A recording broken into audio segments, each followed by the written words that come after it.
Hello, what's up mga idol? So ngayon, panibagong araw at panibagong video na naman tayo mga idols, no? So yon yung project na gagawin natin ngayon mga idol is lettering.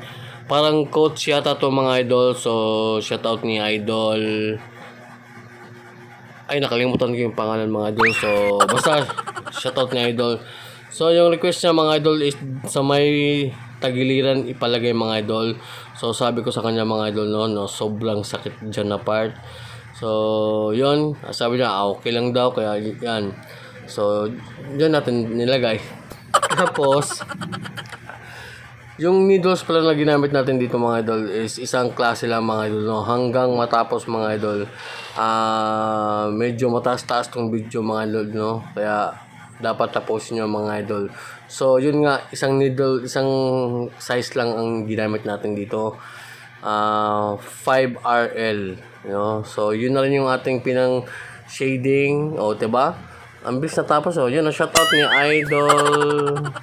Nakalimutan ko yung pangalan mga idol. So yun, ito na yung final result mga idol. After 1 hour of session, isang oras lang yan mga idol ha. So tingnan ninyo, diba maganda. People, hindi ko na mabasa mga idol, basta yan na yun, shoutout ni idol. So medyo masakit daw pero babalik pa daw siya sa next session. So yun, maraming salamat mga idol. At yun lang yung video natin ngayon. Kasi nga medyo yun nga